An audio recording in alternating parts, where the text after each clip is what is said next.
Coming up on Philosophy Talk: persons, selves, souls, loops. If the generals back in the Trang could see what I saw, would they still want me to kill him? And what would his people back home want if they ever learned just how far from them he'd really gone? He broke from them, and then he broke from himself. I'd never seen a man so broken up and ripped apart. the I, A single, integrated self. the brain, a jungle of neurons. A seething soup of particles. World-renowned author Douglas Hofstadter joins us to discuss his latest book, I Am a Strange Loop. Beware. Your brain may no longer be the boss. Is the brain my computer? Or am I my brain's press agent? Coming up on Philosophy Talk, after the news.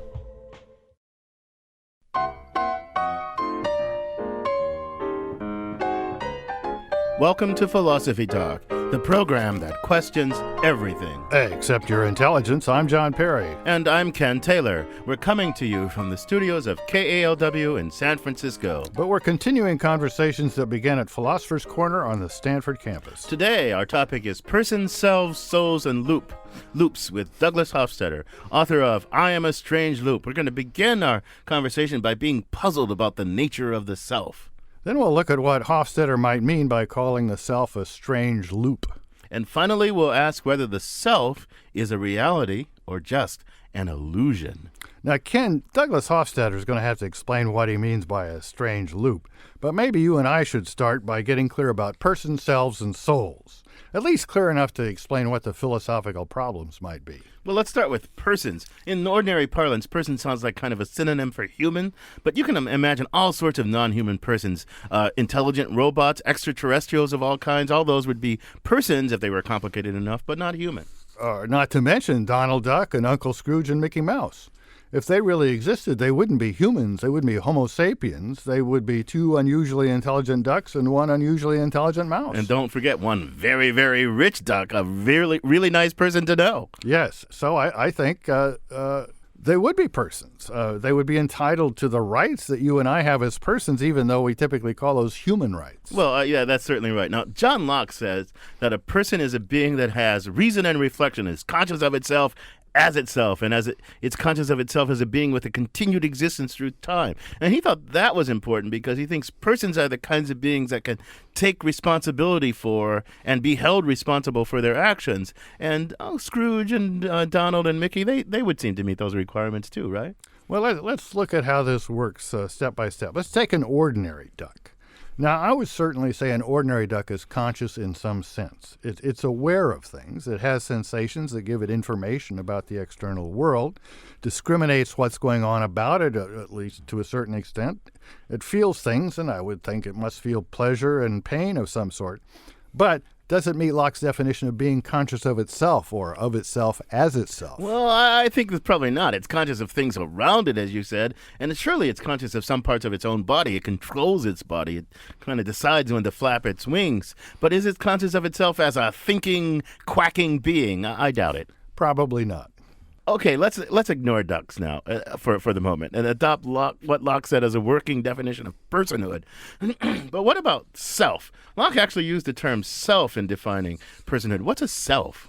Well, I think the word self is usually connected in philosophy with the thing we decided ducks probably don't have, a certain kind of self-knowledge. Philosophers usually connect a self-knowledge of the appropriate sort with the word I.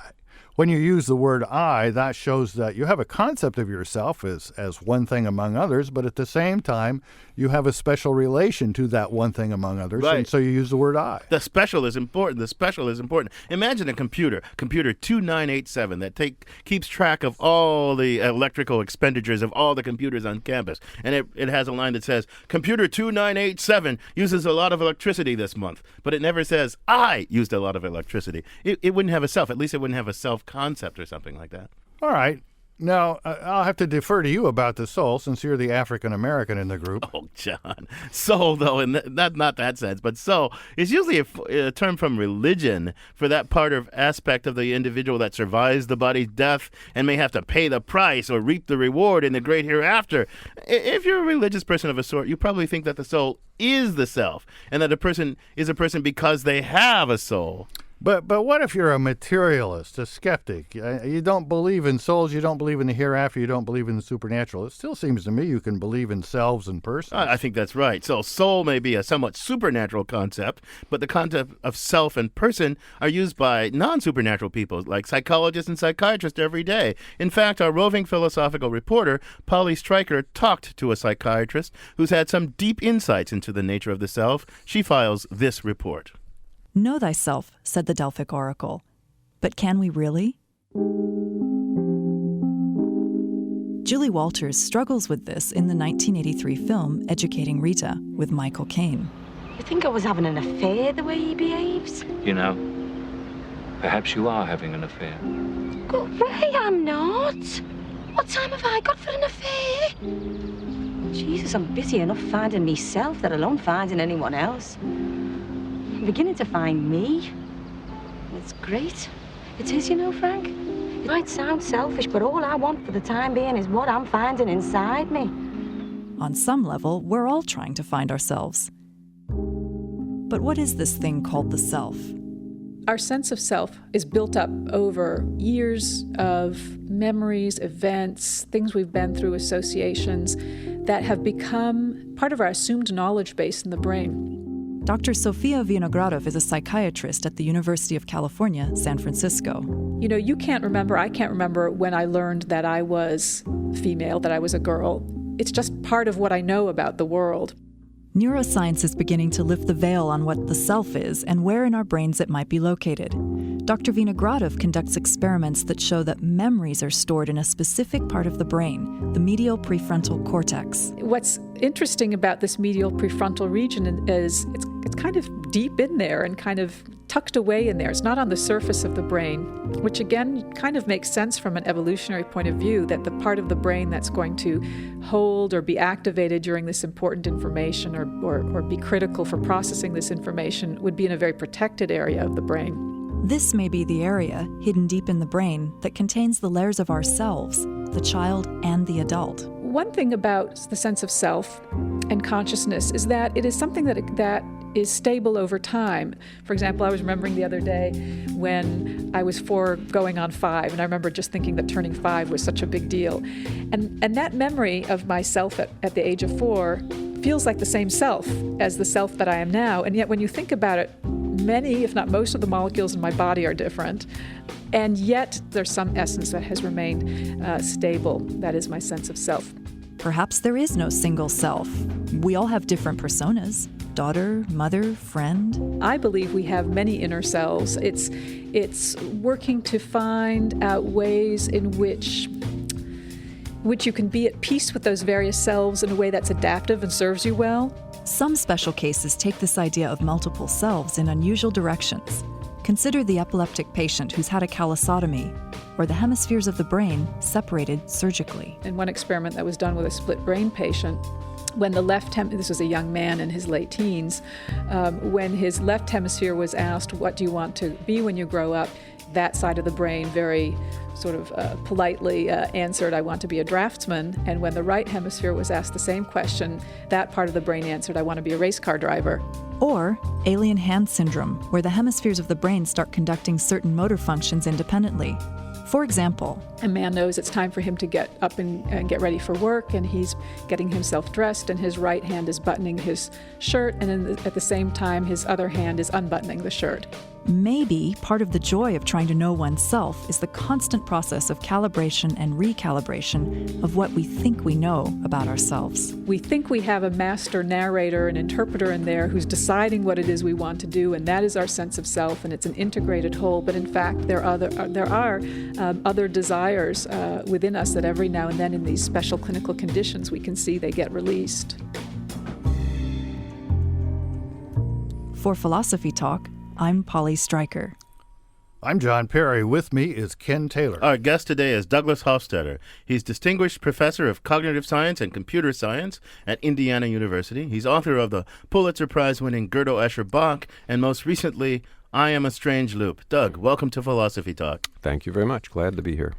Doug, in your book, I Am a Strange Loop, you have some quite fascinating things to say about how you got interested in the self and its mysteries. Could you give our audience a brief recap of that history?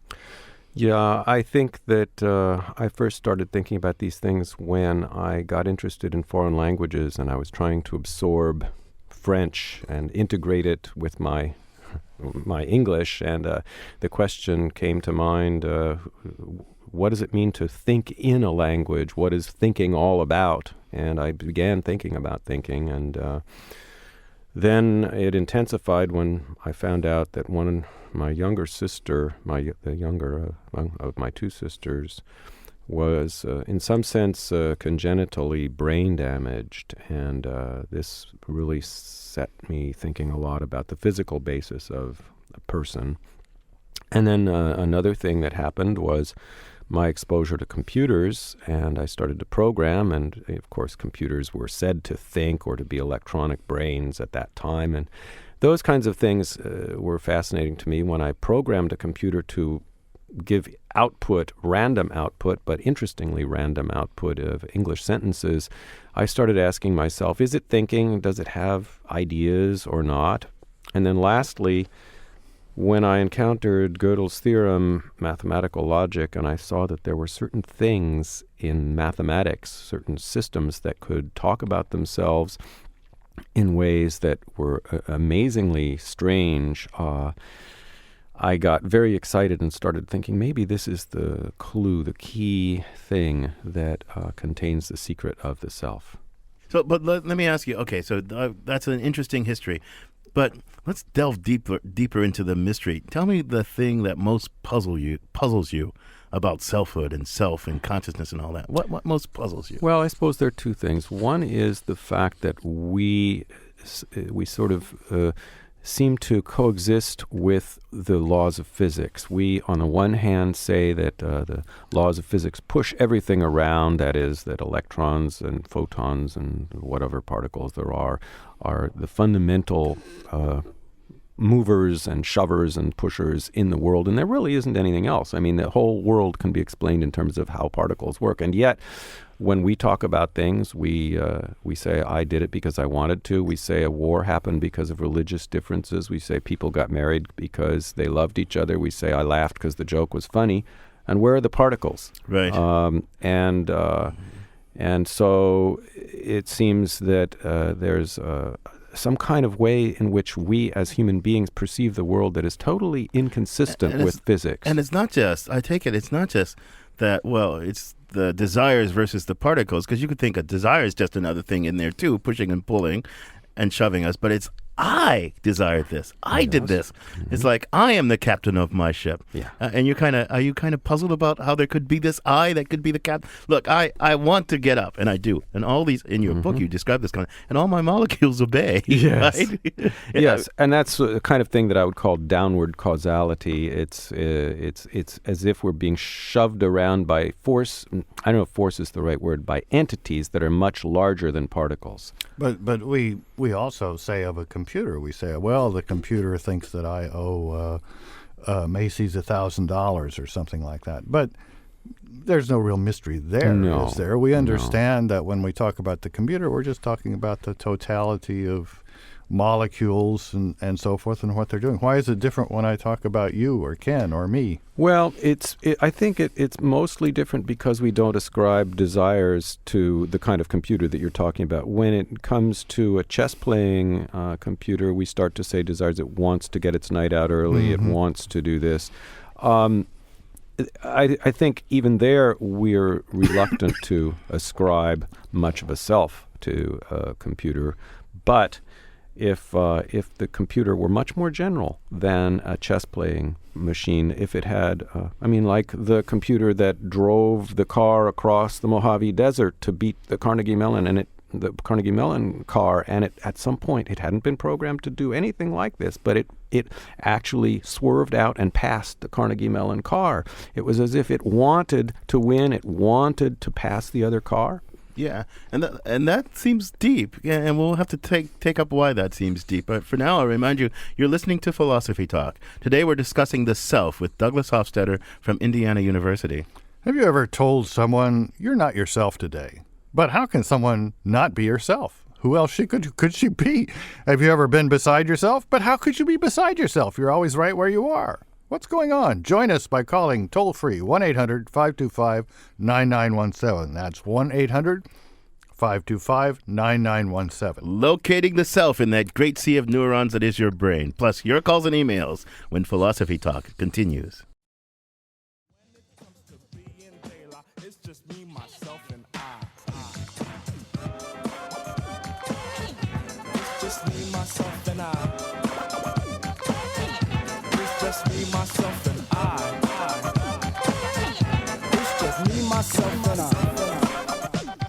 What puzzles you about yourself, about being a self, about referring to yourself as an I? You probably read and enjoyed Godel, Escher, Bach, but did you really understand it? Here's your chance to ask the author, Douglas Hofstadter, just what he was getting at. I'm John Perry. And I'm Ken Taylor. The toll-free number is 1-800-525-9917. That's 1-800-525-9917. Or as always, you can email us at comments@philosophytalk.org. Okay, Doug, look, the brain's a great sea of neurons, firing and being inhibited and all that stuff. And if I looked at that great sea of neurons, I'd say, oh, the action's in the neurons. It's not in the self willing and desiring. That's I don't know what that is. I mean, how deep is this thought? I mean, is the thought that, I'm in command what help me think about that thought, given the fact that in some sense the neurons are all in command. I mean, help me think about the difference between the neurons and the... If you look at a satellite picture of a hurricane, do you say to yourself, all there is down there is a bunch of atoms going around, or do you say, no, there's a hurricane? It's a question of level of description. And it turns out that for us to understand the world, for human beings or animals for that matter, to understand the world, they can't possibly see things at the level of particles or at the level of neurons.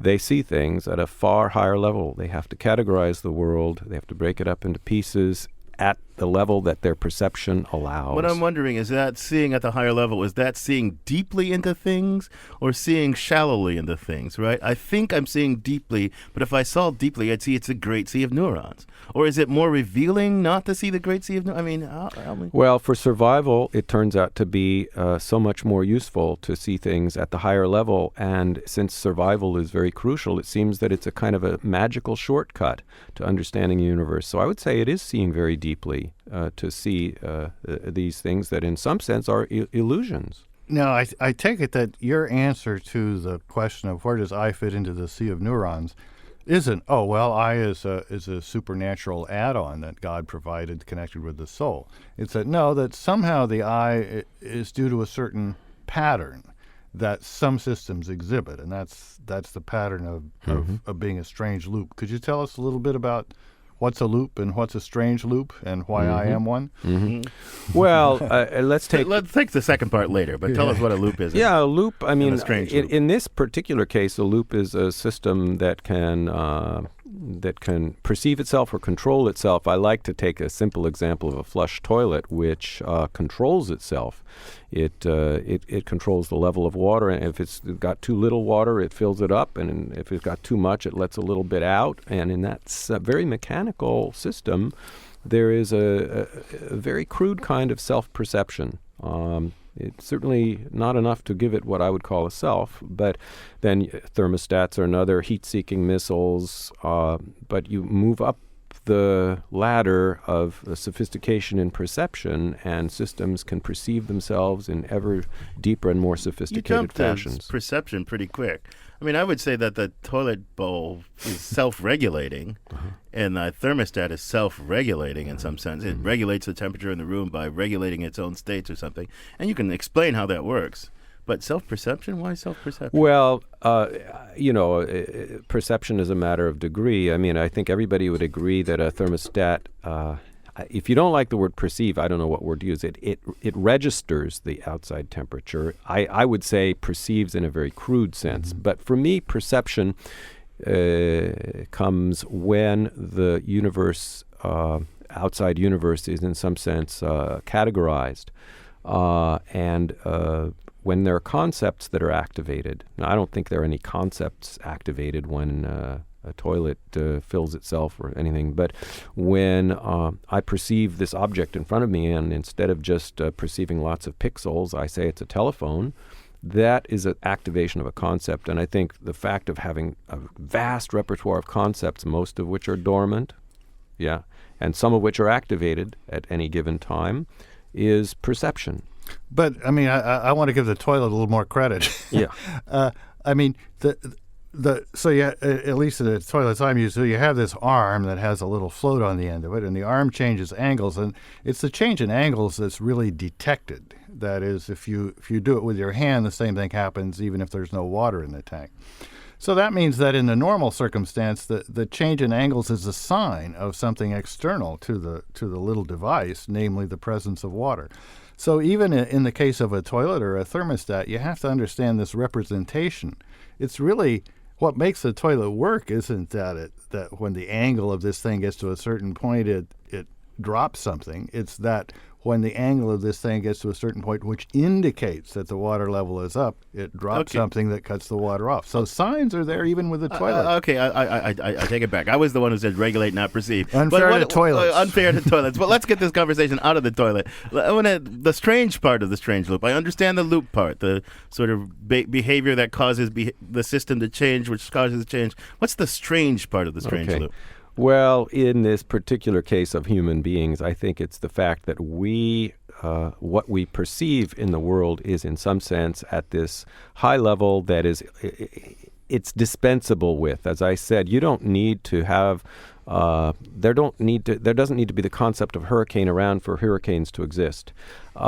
They come into being because of the laws of physics. But for us to survive in the world, we have to create these sort of category systems that turn into a reality, something that isn't real fundamentally. They're high-level structures, high-level patterns in the universe that the laws of physics don't have any need for.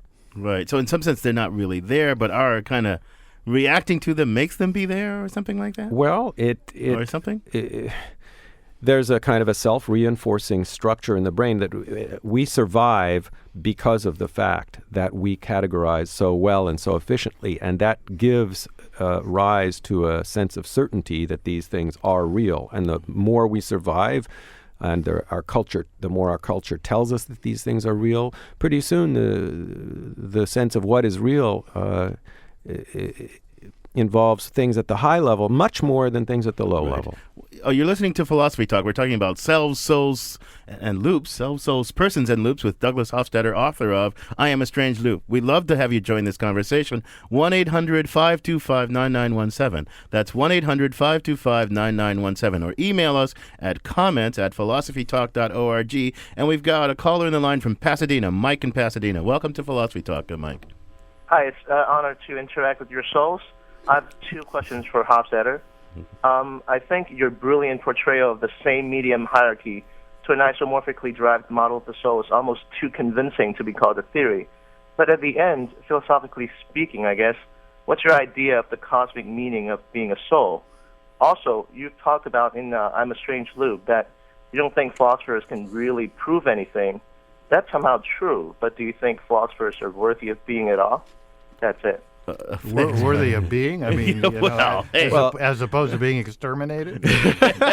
We got human rights, Well, let's see. Let me answer about philosophy. The philosophers have asked fascinating questions for thousands of years, and I think it's because the questions are so difficult that maybe they haven't all been answered, or even maybe most of them haven't been answered. But I think that philosophers, as they interact more and more with science and with mathematics, have become far more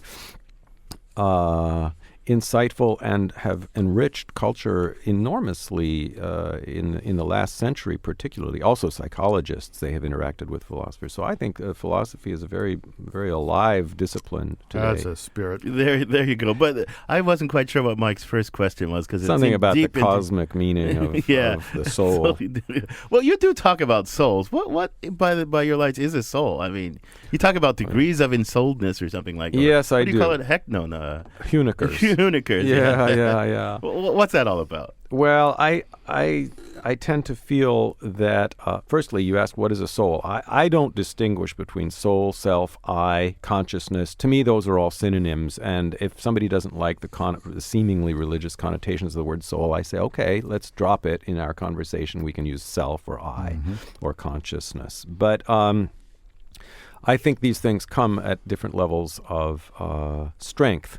And I think that if you look at somebody such as President Reagan, when he had Alzheimer's disease, when most of his self was gone, I think everybody who knew him would say he is mostly gone. There's a little bit left of him, so he's a fraction of himself, or even saying he is maybe the wrong thing. This thing that we're looking at is a fraction of what Reagan used to be. But now, when you talk about this thing, some people in the old days thought of soul as immaterial substances that were somehow resonant within, right? And that made the soul a thing, a particular thing.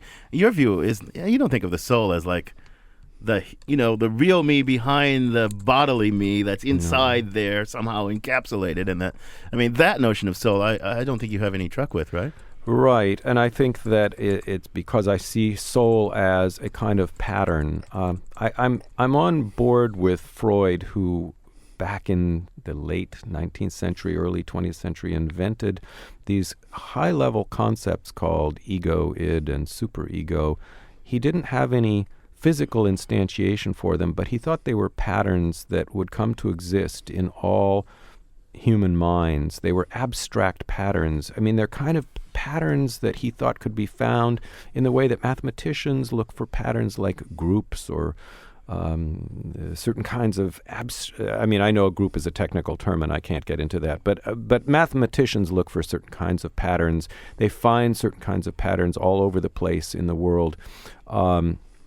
And I think that Freud, even though he may not have been right in his exact description of ego, id, and superego, was really saying that in brains and minds there are certain patterns that recur regularly. And it's that kind of a pattern, which I call a strange loop, that I am saying is the gist of a self or a soul. 1-800-525-9917. That's 1-800-525-9917. Or email us at comments@philosophytalk.org. Oh, we have an interesting email here from John in Berkeley. And John in Berkeley says, look, Hofstadter wants to explain the self or the I in terms of a pattern that's exhibited by systems, including mathematical systems. But this pattern, the pattern of being reinterpretable as with mathematical systems as being about themselves or being about something else, isn't that pattern always an interpretation that's read into the system by someone from the outside, by a self? So isn't this really ultimately circular? Yeah, that's an interesting question. What do you think there, Doug? Well, if there is a system that is capable of perceiving in any sense whatsoever, we agreed that a thermostat or a toilet can perceive some things, a computer program can perceive a chess situation. I don't see that perceiving something is any less real than kicking it. If I can say legitimately I kicked the ball, why can't I also say legitimately I perceived it? Why can't I say a robot kicked the ball? It seems to me, or the robot perceived the ball. It doesn't seem to me that we have to, on the outside, attribute perception to the car that drove itself across the desert. The car perceived the desert and the cacti and the roads. I don't have any problem with that. But one of your examples of a strange loop is the kind of complex mathematics that's studied by Godel and other metamathematical logicians. And in that case, when I go through, what do we call it at Stanford, 151B, and we do Godel's proof, and we're kind of working through it, and then all of a sudden this new way of looking at the same body of symbols we've had before us emerges. Now, the symbols don't change. We change our interpretation of the symbols. So is the mathematical structure intrinsically a strange loop, or is it strange loopiness, at least in that case, require the logician to interpret it in these different ways? I think that it's intrinsically there. That is, the loop is intrinsically there. It took a genius human to notice that it was there, but it would be, it took a certain kind of somebody who could perceive large-scale structures, but it didn't make them not exist before they were there. I mean, it's like the Grand Canyon existed without any humans seeing it. The Mandelbrot set existed before Mandelbrot. They were there. There are things that are there, whether people see them or not. We've got two short questions via email. Mike in Pasadena writes, from the phenomenological point of view, isn't it always the case that the idea is pushing the particles around rather than vice versa, whether you're thinking about yourself or other people? And from Barbara in Redwood City, how about some more examples of strange loops? Oh, take the second one. Are there other examples? Is that a natural phenomenon, or is it just... Yeah, it's a natural phenomenon, and I think we should talk at least a moment about Godel. I mean, the point is that what Godel discovered was that a formal system created by Bertrand Russell and Alfred North Whitehead to talk about numbers and sets and their properties, it was created around 1910, that this system where the idea of self-reference had been banished explicitly in the most rigid and forbidding manner possible, Godel saw that, in fact, the system still was able to talk about itself, and it did so via a kind of encoding trick where numbers were used to stand for abstract patterns and structures.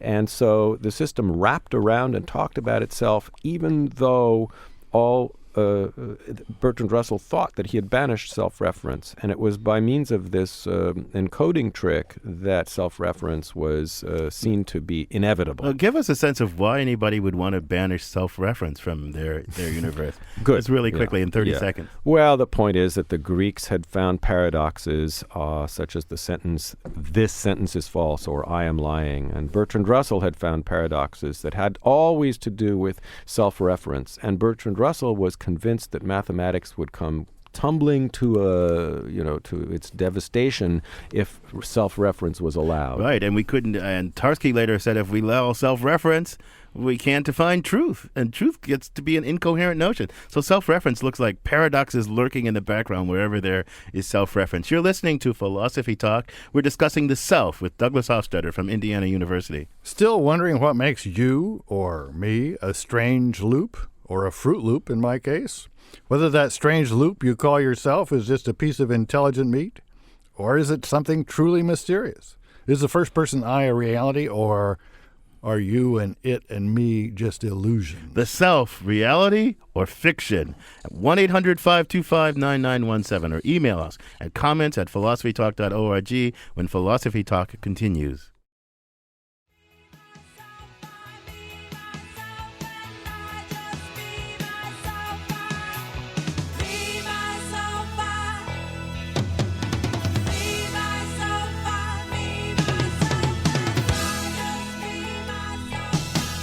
So how real is that me or I that I use to talk about myself? I'm John Perry, so I use that name to talk about myself too. This is Philosophy Talk, the program that questions everything. Except your intelligence. And I am Ken Taylor, a strange loop. Our guest is Douglas Hofstadter from Indiana University. Doug, at one point in your book, you compare your new book, I Am a Strange Loop, you compare consciousness to a mirage witnessed by a mirage. Something like that. That mirage talk makes consciousness sound a little bit illusory. Do you think it is? I think it's illusory, but it's necessary for the animals that create this illusion to have the illusion because it helps them survive. It's a very, very useful fiction. My favorite example of the kind of illusion that I'm talking about, I bring it up several times in the book, is when I one day reached into a box of envelopes, and there were about 100 of them, a little cardboard box, and I wanted to pull them all out, and I squeezed the envelopes together to pull them all out simultaneously. And when I squeezed, I thought I felt a marble in between the envelopes. You can do that if you just buy a box of envelopes or take one off your desk and squeeze them. And it turns out there is no marble in there. It's a certain set of thicknesses of paper and glue and so forth. But by God, it feels like a marble. And if you didn't have any way of knowing what it was, if you couldn't see it, couldn't take it apart, but just felt it, you would believe there was a marble there. And if it turned out to be useful to try to explain this very quickly to other people, you wouldn't talk about envelopes. You'd talk about that feeling of a marble, and it would be a shortcut that would be very, very helpful to you in explaining this thing. But so I'm a little puzzled reconciling some of the stuff you said earlier in the show with this. Because now it sounds like you think the self is kind of an epiphenomenon. It's not really there in a sense. It's not deeply there anyway. It rides on top of other stuff. Well, and that would suggest that the real action is on the stuff it rides on top of and not at the self. But you seem to really want to take seriously the thought that I am in command. I want to do this, and all the molecules marshal to my, march to my command. I want to raise my hand, and all this happens, right? And I did that. Mm-hmm. And it's not just some wave of quantum whatever causality in my brain, but it's me. Mm-hmm. But that seems inconsistent. I mean, that if you want to take the self as really in command, that seems inconsistent with the epiphenomenal kind of self as mirage kind of thing. Well, as I say, we can't perceive the level at which the causality is really happening, and so we find all sorts of shortcut ways of describing the universe and the patterns that happen in the universe. So we will say that the reason I laughed was a joke, or the reason the war happened was because there were religious beliefs that were in conflict, or whatever. Ultimately, that's not the way the physicists would say it. The physicists would say all this happened because there were particles interacting. But it's so ridiculous to try to talk about a joke and humor in terms of particles, and nobody is going to be able to survive if they have to calculate the trajectories of 10 to the 30th particles in a split second. So they talk about things at different levels. Let me try an analogy. Let's take a good novel, or a bad novel for that for that matter. The novel, in a sense, clearly consists of different levels. There's a bunch of ink marks on the page. There's a bunch of letters. There's a bunch of words. There's a syntactical level. And we could analyze it in any of those levels. But for most of us, most of the time, the level at which we want to analyze it is what it tells us about the characters. Now, this works even when the characters aren't real. I mean, to understand the novel, to discuss the novel, unless we're linguists or printers, we'll want to talk about Scarlett O'Hara and Rhett Butler. But they aren't real. So illusions can sometimes simplify talking about very complex things. But on the other hand, that's me using an illusion to talk about something. But can an illusion use an illusion to talk about something? Can Rhett Butler use... Well, Rhett Butler could read a novel. Of course. Okay. But what is Rhett Butler's reading the novel, if you know what I mean? Look, so you say the self is somehow a mirage and reflected by a mirage. It's a higher level thing that perceives it's there because there are these higher level patterns. But what is Rhett Butler's reading the novel, reading the pattern, interpreting the meaning? That itself, we have to understand what in the nature of things that is. I know what Rhett would say. He would say, frankly, Ken, I don't give a damn. But. I think we have to understand that all cognitive activity is the activation of concepts as a function of what one encounters in the world. And the activation of concepts can be when you're walking down the road and you see a stop sign, or you see a person, or you see a bicyclist, or it can be by reading a novel, and words can activate concepts. But the activation of concepts is where it's at in cognition. That's perception and cognition. It's the same essential thing as the activation of concepts and the triggering of concepts. And even talking about concepts ultimately has to be broken down into lower level things, that is, patterns of neuron firings. And patterns of neuron firings have to be broken down into lower level things, patterns of particles. But we can't get there. So instead of saying the self is epiphenomena or illusory, why not just say it's kind of an emergent phenomena, but it's a real emergent? I'm happy with that. To me, epiphenomenon and emergent phenomenon are the same thing.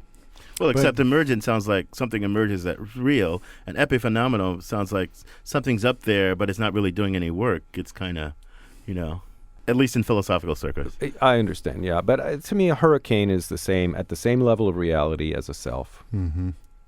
Oh, okay. Well, that's interesting. And it leaves me temporarily speechless. John, I've never known you to be speechless before. But okay, Doug, we're going to have to say goodbye to you shortly. But give me one last closing thought here.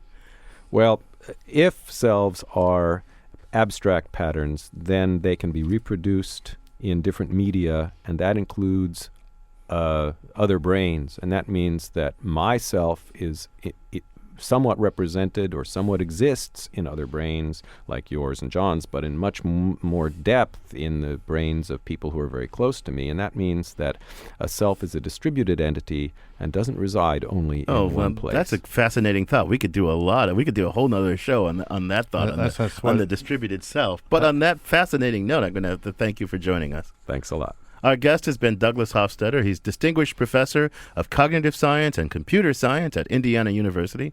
He's author of many things, but including, most famously, the Pulitzer Prize-winning Godel, Escher, Bach, which years later is still selling like hotcakes, and most recently, I Am a Strange Loop.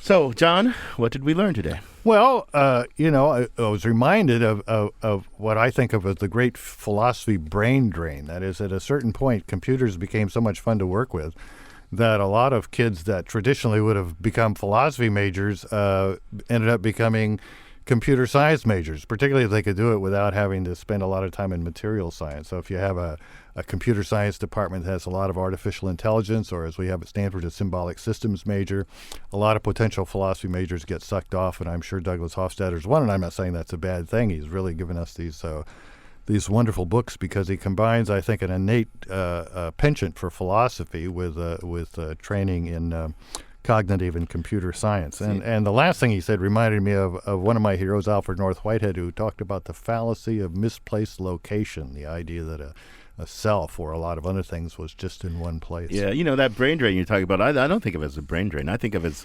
philosophy's tentacles reaching out through all of those people who had been isolated in the philosophy department in an earlier day are now spread out all over the place. So it's like imperialism. It's like we have our philosophical fellow travelers in departments all over the university. I think that's a darn good thing myself. The way I really think of it is that the role of philosophy is kind of a buffer for unused but eventually useful genetic combinations and unsolvable but eventually interesting problems. And, then eventually the kinds of minds and the kinds of problems come together. Now I have to say I'm not convinced that the self is a strange loop. I think the self is real and deep. I do think it's a mystery how it gets to be real and deep in a universe that's just quantum stuff all the way down. But it's the same mystery in a way for all higher level stuff. How does any of this higher level stuff get to subsist in a quantum world? But we're going to have to continue this conversation on our blog, theblog.philosophytalk.org, where our motto is Cogito Ergo Blogo. Go check it out. Ken, at this part of the show, we often take a conundrum, but a lot of our listeners probably don't really know what a conundrum is. What is a conundrum? Well, a conundrum is a puzzle, a riddle, a paradox that bedevils the mind and seizes your imagination, and you can't let go of it, and you decide to call Philosophy Talk, and we help resolve your riddle or paradox or give you some advice. All right, we're not Dr. Phil. We can't solve your problem on a personal level, but insofar as there's philosophical issues to be discussed, maybe we can be of some help. And we've got a caller on the line now. John, welcome to Philosophy Talk. Thanks. Nice to be here. Where are you calling from? Oakland, California. Oh, beautiful Oakland. So what do you do over there in Oakland? I'm a writer. Kind of like Jack London, that tradition, the Oakland writers tradition. Yeah, that's right. I go into the Alaskan wilderness for years at a time, and then I write about it. Well, let's hear your conundrum then. I was thinking that many of us are aware, have had people dying or have already died in our life, and we have experienced what it's like to be caregivers for the dying and, making certain adjustments for that and all of that. So that's a topic that is discussed a lot. What I'm wondering is, what are the ethical responsibilities of the dying, of the person who is doing the dying? Are they bound by the same rules that everyone else in society is bound by? Can they make specific requests of people? Can they put them out? It's like, I've never seen London. Please take me to London, even though it might be inconvenient to take you to London. Now, are you thinking of dying as like dying so that, you die and then you're gone, you don't exist, ex nihilo or whatever? Well, let me pose a hypothetical. Suppose my daughter had moved to a far city where she had taken up a life, and she only came home at Christmas, and I had some diagnosis where I had 2 months to live. Could I insist that she sort of give up her life for that period of time and come back and be with me? You're asking, would you be there's justified or something? There's an element of manipulation and blackmail that a dying person clearly has access to. The question is, how much should they use it? Right. So, I think you're really thinking not so much of the obligations of the dying, but what do we owe the dying? Right? What special considerations do we owe them in light of the fact that they're dying? Well, let me ask the question in reverse, if I could. What if I got that diagnosis and I decided to keep it to myself? I decided not to tell anyone, despite the fact that they would want to know, they would want to have closure, they would want to be with me, they would want to have some kind of, event, and I decide, the heck with that, I don't want to tell them anything, I'm gonna keep up the front right till I fall over. Would I be wrong to do that? It seems to me you quite likely might be wrong. I mean, it would. What would the motive be for doing that? Well, there are people who are prideful, who don't want to appear weak, who don't. I mean, you might in general not want to appear weak. You might in general just, be the kind that sucks it in and doesn't mention that they've got the flu and so forth and so on. But, those people can be dangerous when they go to work and still have the flu. So they got to take other people into consideration. And the same thing here. I might want to suck it up and die in peace. But then I have to think, well, what's my, what am I? I get to say how I want to die? Sure. But wait, I don't agree with John Perry on this one quite, I don't think. You don't stop being related to others. You don't stop loving others. You don't stop caring about others. Well, at a first pass, they might tell their children that, say, I know you'd like to be here, and I appreciate that, but I want you to know this is really what I want. Now, maybe his kids are jerks, and they wouldn't honor that. Then maybe it's right for him to lie and say, sick? No, I'm not sick. I just, I've got, everybody coughs up blood now and then, so just, don't, no reason to come back.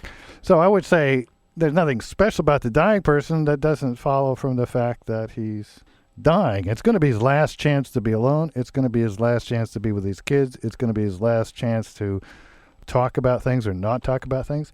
Which of those is most important to him? But I guess an overriding philosophical question is, what is death in relation to life? It seems to me, death is, since our lives are finite, death is the thing that puts a period to your life. So the dying is the last episode in a life. So whatever governs your life, whatever ethical, moral considerations govern your life, governs also that part of your life which is the dying. I don't see why there should be special ethical considerations there. So you're discounting the notion that that dying is any kind of special state that frees you from the responsibilities of life. I think dying is a very special state. I mean, the factor that I'm a finite being who is going to die and going to face this thing, I should think that should be factored into the calculation of what I ought to do from the very start. So it doesn't, it's not as though I calculate my ethics for my life, and then I say, oh, now let's calculate the ethics for my dying, because my life is already bound up with my dying. It's all a continuous process. Yeah. Okay, well, I hope we've helped you think about this and had some fun together. Thank you so much for the discussion. I really appreciate it. Thanks, John. Thank you, John. Bye-bye. Bye-bye. If you have a philosophical problem or quandary that's affecting your work or your play or keeping you awake at nights, John and I would be happy to lend an ear and maybe give you some sound advice. Go to the Philosophy Talk website and poke the conundrums button with your mouse, or just send an email to conundrums@philosophytalk.org. Philosophy Talk is a presentation of Ben Manila Productions and the trustees of Leland Stanford Junior University, copyright 2008. Our executive producer is David Demarest. Our production coordinator is Devin Strolovich. Daniel Elstein is our director of research. Lael Weiss is our webmaster. Also thanks to Zoe Corneli, Merle Kessler, Corey Goldman, and Mark Stone. Philosophy Talk is sponsored in part by Powell's City of Books, on the web at powells.com. Support also comes from the Templeton Foundation. And from various groups at Stanford University, the Friends of Philosophy Talk, and the members of KALW San Francisco, where our program originates. The views expressed or misexpressed in this program do not necessarily represent the opinions of Stanford University or of our other funders. The conversation continues on our website, philosophytalk.org. I'm John Perry. And I'm Ken Taylor. Thank you for listening. And thank you for thinking.